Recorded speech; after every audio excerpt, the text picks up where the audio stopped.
दोस्तों, एक DSP madam अपनी गाड़ी से किसी अर्जेंट मीटिंग को अटेंड करने के लिए जा रही होती है। थोड़े दूर का सफ़र तय की होती है कि तभी उसकी गाड़ी पंचर हो जाती है। ड्राइवर मैडम से कहता है, मैडम गाड़ी पंचर हो गई है। ड्राइवर बाहर निकलता है और उसके बाद स्टेपनी निकालने की कोशिश करता है, लेकिन गाड़ी में देखता है कि स्टेपनी ही नहीं है। वो मैडम से बताता है, मैडम गाड़ी में तो स्टेपनी ही नहीं है, अब क्या किया जाए। मैडम कहती है कि फिर आसपास में देखो, कोई अगर रिपेयर करने वाला है तो तुरंत उसके पास उसको बुलाओ। लेकिन वो मैडम को कहता है, मैडम इस एरिया में आसपास में यहाँ से 5-7-10 किलोमीटर के आसपास में कोई भी गाड़ी रिपेयर करने वाला, कोई भी पंचर लगाने वाला नहीं है। मैडम और परेशान हो जाती है क्योंकि मैडम को कॉन्फ्रेंस में जाने के लिए लेट हो रहा होता है। फिर वो ड्राइवर से कहती है कि अगर कोई भी रिपेयर करने वाला नहीं है तो तुम टायर को खोल करके, और कोई गाड़ी आती है तो उससे टाई अप करके ले जाओ और बनवा करके लेकर के आओ। ड्राइवर कहता है, मैडम अगर मैं टायर को खोलूंगा और खोल करके लेकर के जाऊंगा और बनवा कर ले आऊँगा, तब तक से आप बहुत ज़्यादा लेट हो जाएंगी, आपका जो मीटिंग है, आपका जो कॉन्फ्रेंस है वो छूट जाएगा। तो मैडम कहती है, फिर क्या किया जाए। वो कहता है, मेरे पास एक व्यक्ति का नंबर है जो उसके गाड़ी में ही पूरा पंचर का सेटअप है। वो उसको फ़ोन करने के बाद वो तुरंत अपनी गाड़ी लेकर के आ जाता है और पंचर लगा करके चला जाएगा। मैडम कहती है कि फिर देर क्यों कर रहे हो, तुरंत उसको फ़ोन करो और तुरंत बुलाओ। वो ड्राइवर उसको फ़ोन करता है। वो व्यक्ति उसी के आसपास 4-5 किलोमीटर के आसपास में होता है। जैसे उसको फ़ोन किया जाता है 15-20 मिनट में वो वहाँ पहुँच जाता है। पहुँचने के बाद वो टायर निकालता है। वो देखता है कि ये गाड़ी किसी और की नहीं, ये डीएसपी मैडम की गाड़ी है। वो तुरंत अपना कार्रवाई शुरू कर देता है, टायर खोलता है और खोलने के बाद उसका पंचर लगाना शुरू कर देता है। वो पंचर लगाने में मशगूल होता है, लेकिन गाड़ी में बैठी हुई डीएसपी मैडम साइड मिरर से उसको देख लेती है। जब उस व्यक्ति को मैडम देखती है तो मैडम हक्का बक्का रह जाती है। मैडम परेशान हो उठती है कि ये यहाँ पर कैसे आ गया और ये पंचर लगाने वाला कैसे। दोस्तों, मैडम जब उसको देखती है तो देखते ही पहचान जाती है।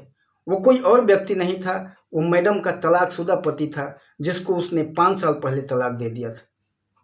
वो व्यक्ति अपना टायर लगा रहा था, उसका पंचर लगा रहा था, और पंचर लगाने के बाद टायर को जैसे ही कस लेता है और कस करके वो आगे बढ़ रहा होता है, जा रहा होता है, तभी उस व्यक्ति की भी नज़र उस गाड़ी में बैठी हुई मैडम की तरफ जाता है।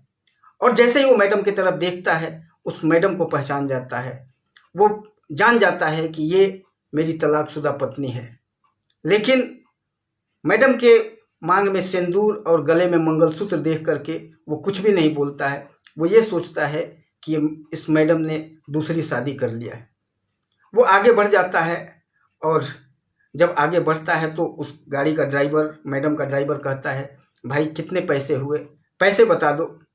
वो कहता है कि मुझे आप लोगों से क्या पैसा लेना है, आप लोग बड़े आदमी हैं, कभी भी मुझे कोई ज़रूरत पड़ जाएगी, कुछ आवश्यकता पड़ जाएगी तो मेरा काम करवा दीजिएगा, मैं आप लोगों से बात कर लूँगा।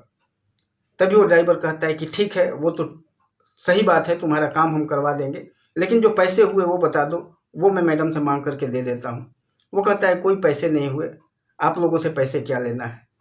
तभी मैडम एक लिफाफा ड्राइवर को पकड़ाती है और कहती है कि ये लिफाफा उस व्यक्ति को दे दो, इसमें मेरा मोबाइल नंबर है, जब भी उसको ज़रूरत पड़ेगी, कोई भी काम होगा तो वो मुझे फ़ोन कर लेगा। दोस्तों, वो लिफाफा ड्राइवर उसको दे देता है, और वो जो व्यक्ति होता है उसका नाम होता है रमेश, और मैडम का नाम होता है प्रिया। रमेश अपने रास्ते पर चला जाता है और प्रिया मैडम, जो डीएसपी मैडम होती है, वो अपनी गाड़ी में बैठ करके और कॉन्फ्रेंस के लिए चली जाती है। दोस्तों, कॉन्फ्रेंस अटेंड करती है, लेकिन उसका दिलो दिमाग रमेश की तरफ ही होता है, रमेश के बारे में ही सोचती रहती है। और रमेश भी घर चला जाता है, लेकिन वो हमेशा इसी बात को सोच रहा था कि ये मैडम, ये जो मुझे तलाक दी थी, आज कैसे डीएसपी बन करके बैठी हुई है। और मैडम ये सोच रही थी कि मेरा पति तो अच्छा खासा था, लेकिन आज ये, इसकी इतनी बुरी दशा कैसे हो गई, ये कैसे एक पंचर बनाने वाला बन गया। ये दोनों एक दूसरे के बारे में यही सोचते रहते हैं, और सोचते सोचते समय बीतता रहता है। शाम होती है। जब शाम होता है तो रमेश उस लिफाफे को लेकर के जाता है, और उस लिफाफे को खोलता है तो उसमें नंबर होता है। दोस्तों, उस नंबर से सोचता है कि मैं मैडम को फ़ोन करूं या नहीं करूं, फ़ोन करूं या नहीं करूं, और इसी असमंजस में लगा रहता है। उसके बाद कहता है कि अब चलो एक बार फ़ोन कर ही लेता हूं। वो मैडम को फ़ोन लगाता है, मैडम फ़ोन उठाती है और मैडम से बात होने लगता है। दोस्तों, ये दोनों पति पत्नी थे और इन दोनों का तलाक हो गया था। तो आज कैसे पत्नी डीएसपी बन गई थी और पति एक पंचर लगाने वाला बन गया था, ये बहुत ही रोमांचक कहानी है, बहुत ही दिल को दुखा देने वाली कहानी है। दोस्तों, इस कहानी में आगे बढ़े उससे पहले मेरा आप सबसे निवेदन है कि कृपया चैनल को सब्सक्राइब कर लीजिएगा, बेल आइकन को प्रेस करके वीडियो को लाइक कर दीजिएगा और अपने दोस्तों को शेयर कर दीजिएगा। दोस्तों, रमेश और प्रिया दोनों पति पत्नी थे। प्रिया जो है एक काफ़ी बड़े घर की रहने वाली होती है और रमेश एक मीडियम परिवार का होता है। एक शादी में प्रिया भी गई होती है और रमेश भी गया होता है, क्योंकि जो शादी थी वो रमेश के रिश्तेदारों की थी और वो रिश्तेदार प्रिया के भी रिश्तेदार थे। रमेश का भी पूरा परिवार उस शादी में पहुंचा हुआ था और प्रिया का भी परिवार पहुंचा हुआ था। इधर शादी हो रही थी, लेकिन रमेश उस लड़की को देख लेता है। प्रिया काफ़ी खूबसूरत होती है और वहीं पर शादी में बैठी होती है, वहीं पर रमेश भी होता है और रमेश की जब नज़र प्रिया की तरफ जाती है तो उसकी खूबसूरती देख करके उसके ऊपर मोहित हो उठता है। प्रिया भी जब रमेश को देखती है तो रमेश को पसंद करने लगती है। लोग शादी में बिजी हैं, लोग शादी में अपना परेशान हैं, शादी कर रहे हैं, लेकिन ये दोनों की प्यार की पीगे बढ़ रही थी। दोनों एक दूसरे को देखते जा रहे थे। शादी संपन्न होती है। रात को 12 बजे के आसपास प्रिया जा करके खाना खाने के लिए बैठती है तो रमेश भी वहाँ पर अपना प्लेट ले आकर के बैठ जाता है और दोनों एक साथ बैठ करके खाना खाने लगते हैं। खाना खाते खाते दोनों आपस में बातें करने लगते हैं। तो बात करने से पता चलता है कि जो प्रिया है वो रमेश की दूर के रिश्तेदार की बेटी है और इस तरह से उन दोनों का आपस में बातें बढ़ने लगता है। दोनों का नंबर एक्सचेंज हो जाता है, दोनों एक दूसरे का नंबर लेते हैं।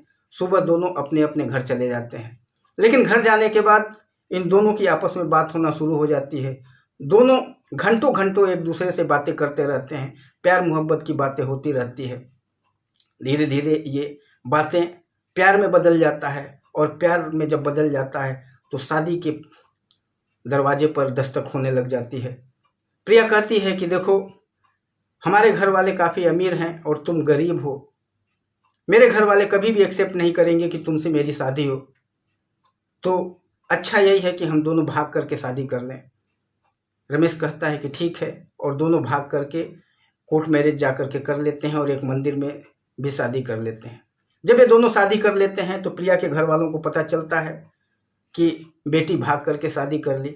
उसके रिश्तेदारों को पता चलता है, पास पड़ोस के मोहल्ले वालों को पता चलता है, जिसकी वजह से प्रिया के पिताजी की काफ़ी बदनामी होने लगती है। लोग थू थू करने लगते हैं, लोग तरह तरह के ताने मारने लगते हैं। अब प्रिया के पिता परेशान हो जाते हैं, फिर प्रिया से बात करते हैं और सोचते हैं कि दोनों की कास्ट एक ही है, सिर्फ गरीबी और अमीरी का चक्कर है। तो किसी तरह से रमेश के घर वालों से बात करके और रमेश से बात करके इन दोनों की शादी करा दिया जाए। अगर शादी दोनों की हो जाएगी, दोनों परिवार के रहने पर, दोनों परिवार के सामने, बारातियों के सामने, लोगों के सामने, पास पड़ोस वालों के सामने, मोहल्ले वालों के सामने अगर शादी हो जाएगी तो हमारी इज्जत बदनाम नहीं होगी, लोग थू थू नहीं करेंगे, लोग ताने नहीं कसेंगे। और जब ये बातें सोचते हैं तो दोनों परिवार वाले आपस में बात करते हैं और उसके बाद इन दोनों की शादी करा दी जाती है। दोस्तों, पहले इनका प्यार होता है, फिर ये लव मैरिज करते हैं और उसके बाद फिर इन दोनों की अरेंज मैरिज करा दी जाती है। दोनों की शादी हो जाती है।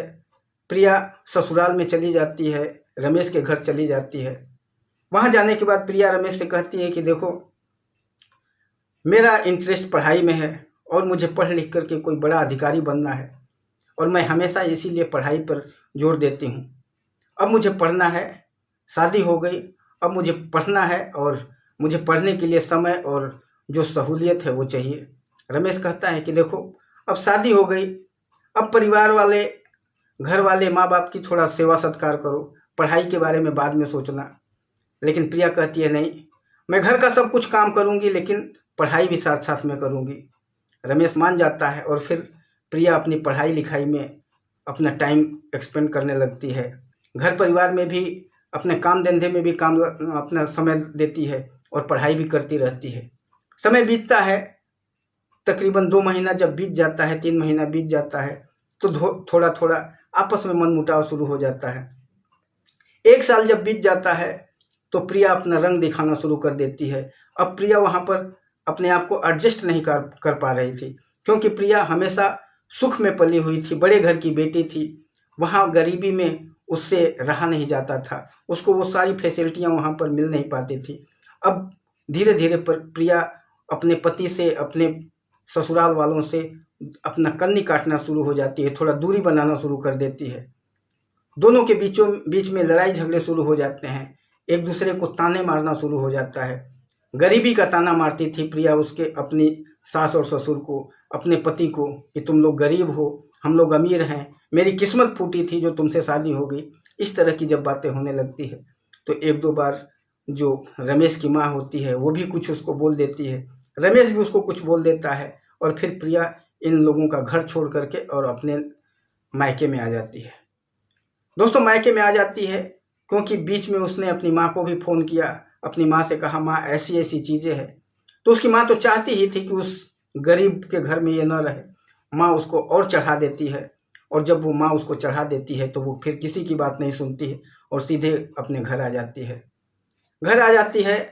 इधर रमेश उसके बिना पागल हो रहा था। रमेश उसको चाहता था कि ये इधर उधर न जाए, ये मेरे घर पे ही रहे। रमेश उसको कभी भी छोड़ना और तलाक देना नहीं चाहता, लेकिन वो रमेश को छोड़ना, रमेश को तलाक देना चाहती थी, और वो घर चली गई। रमेश कई बार उसको मनाने की, उसको बुलाने के लिए फ़ोन किया, लेकिन कभी भी उसने फ़ोन को रिसीव नहीं किया, कभी भी बात नहीं किया। समय बीतता जाता है, 2 साल 3 साल बीत जाते हैं, और वो अपना पढ़ाई जारी रखती है। 3 साल के बाद यूपी पीसीएस में वो सेलेक्ट हो जाती है। दोस्तों, रहने वाली वो सुल्तानपुर की थी, उत्तर प्रदेश की थी, और उसका परिवार भी उत्तर प्रदेश के सुल्तानपुर में ही रहता था। वो यूपी पीसीएस में सेलेक्ट हो जाती है, और सेलेक्ट होने के बाद उसको गृह जिला मिल जाता है, और गृह जिला की जो डीएसपी बन करके वो आती है। और फिर आज जो कॉन्फ्रेंस में जा रही थी वो उसके तलाकशुदा पति से मिलती है। उस दिन जो वो अपना नंबर उसको दे करके गई थी, जब अपने पति को, रमेश को नंबर दिया था कि इससे बात करते रहना, रमेश जब उस नंबर को डायल करता है, उससे बात करता है, तो वो कहती है कि रमेश, क्या हुआ तुम्हारे साथ, कैसे तुम आज पंचर बनाने वाले हो गए। तो रमेश कहता है कि मेरी कहानी बहुत ही अलग है, तुम सुन नहीं पाओगी। जब तुमसे अलग हुआ मैं, और जब हम दोनों का तलाक का नौबत आ गया, तो मेरे घर पे काफ़ी विपत्तियां आने लगी। जैसे ही तुम घर छोड़ करके गई, मेरे घर में मेरे पिताजी बीमार रहने लगे। उनकी बीमारी में इतने पैसे खर्च हो गए कि मेरी ज़मीन जायदाद बिक गए। बहनें थी 2, उनकी शादी विवाह में जो बाकी ज़मीन थी, घर मकान था, वो सब बिक गया। मैं रोड पर आ गया। अब मुझे खाने का ठिकाना नहीं था। फिर मेरा एक दोस्त था जो पंचर की दुकान चलाता था, मैं उसके पास गया और सारी चीज़ें जब उसको बताया तो बोला, भाई अगर तुझे 2 पैसे कमाना है तो ये पंचर वाला जो सिस्टम है ये काफ़ी अच्छा है। फिर मैंने सोचा कि बाकी लोग तो जब पंचर की दुकान ऐसे एक जगह करते ही हैं, मैं मोबाइल पंचर की दुकान करता हूँ। एक गाड़ी के ऊपर सारे किट वगैरह लगवाया मैंने, और अब जो भी मुझे बुलाता है, जहाँ भी जिसकी गाड़ी पंचर हो जाती है वहाँ पर मैं जाता हूँ, उसकी गाड़ी को पंचर लगाता हूँ, उसकी गाड़ी को रिपेयर करता हूँ, और फिर जो भी पैसे मेरे बनते हैं उनसे ले लेता हूँ। इससे काफ़ी मेरी अच्छी इनकम हो जा रही है, और जिससे मेरे घर परिवार का खर्चा चल रहा है। दोस्तों, रमेश की ये बातें सुन करके प्रिया काफ़ी दुखी होती है। प्रिया की आंखों में भी आंसू आते हैं। प्रिया कहती है कि देखो, मैं तुमसे मिलना चाहती हूँ, कहाँ पर मिलें। तो रमेश कहता है कि मेरे घर पर आ जाओ। प्रिया कहती है कि मैं तुम्हारे घर पर नहीं आ सकती हूँ, क्योंकि मैं डीएसपी हूँ, मेरी जिम्मेदारियाँ बड़ी हैं। लोग अगर देखेंगे तो कहेंगे कि देखो ये डीएसपी है और कहाँ जा रही है। इसलिए तुम मोटरसाइकिल लेके इस जगह पर पहुँच जाओ, मैं अपना सिर ढक करके वहाँ पर पहुँच जाऊँगी, और फिर हम वहाँ से कहीं और जगह जाएंगे, एक एकांत में चल करके, और सारी बातें करेंगे। दोस्तों, तय समय पर रमेश अपनी बाइक लेकर के एक जगह पर पहुँच जाता है, और वहाँ पर उसको, प्रिया को बैठाता है और एक पार्क में लेकर के जाता है। पार्क में दोनों बैठते हैं और सारी जो उनकी कहानी थी सब कुछ आपस में करते हैं। प्रिया कहती है रमेश से कि रमेश तुमने शादी किया क्या? रमेश कहता है कि नहीं, मैंने तो शादी नहीं किया। मेरे माता पिता तो बहुत चाहते थे, बहुत बार उन्होंने बोला कि शादी कर लो, लेकिन मेरा तुम्हारे बिना मुझे कोई अच्छा नहीं लगता है। शादी एक ही बार होती है और मैंने अपने माता पिता को बता दिया कि एक ही बार शादी होती है और मैंने एक बार कर चुका हूँ, मैं कोई दूसरे से शादी नहीं करूँगा। जब ये बातें सुनती है प्रिया तो प्रिया की आंखें भर आती है, वो रोने लगती है। तभी रमेश कहता है कि तुमने तो शादी कर लिया ना, तुम्हारी मांग में तो सिंदूर और तुम्हारे गले में मंगलसूत्र दिख रहा है। तो प्रिया कहती है कि ये मांग का सिंदूर तुम्हारे ही नाम का है, ये मंगलसूत्र तुम्हारा ही दिया हुआ है, ये उसी को मैं लेकर के आज तक चल रही हूँ, मैंने अभी कोई शादी नहीं किया। दोस्तों रमेश फिर कहता है कि ऐसा क्यों किया आपने, आप तो डीएसपी बन चुकी थी, आपको तो किसी से भी शादी कर सकती थी। तो प्रिया कहती है कि मैं आज भी आपको ही पति मानती हूँ और आपके ही साथ रहना चाहती हूँ। मैं किसी और दूसरे से शादी करके और उसके साथ घर बसाने की न मेरी इच्छा है और न मैं चेष्टा करना चाहती हूँ। रमेश की आंखों में भी आंसू भर जाते हैं। रमेश भी वहाँ बैठे बैठे रोने लग जाता है। प्रिया कहती है कि मुझसे गलतियाँ हो गई, बहुत सारी मुझसे गलती हो गई, लेकिन इस गलती का जड़ मैं नहीं थी। मैं कभी भी तुम्हें छोड़ना नहीं चाहती थी। मेरी माँ ने मुझे इतना चढ़ा दिया कि मुझसे गलत हो गया, इसके लिए मुझे माफ़ कर दो। रमेश कहता है कि जितनी गलती तुम्हारी है मेरी भी उतनी ही गलती है। अगर मैं भी समझा होता और तुम्हारे हिसाब से चला होता तो शायद तुम भी नहीं गई होती। तुम्हारी फैसिलिटियों का, क्योंकि तुम बड़े घर की थी, थोड़ा बहुत मैं ध्यान दिया होता तुम्हारा, तो तुम नहीं गई होती और आज हम लोग अलग अलग नहीं हुए होते। फिर प्रिया कहती है कि चलो यहाँ से थोड़े दूर पर एक मेरा छोटा सा काम है, वहाँ चलते हैं, वो काम करके आते हैं। रमेश उसके साथ चला जाता है। वो उसको लेकर के एक मंदिर में जाती है और मंदिर में जाने के बाद उसके साथ शादी कर लेती है।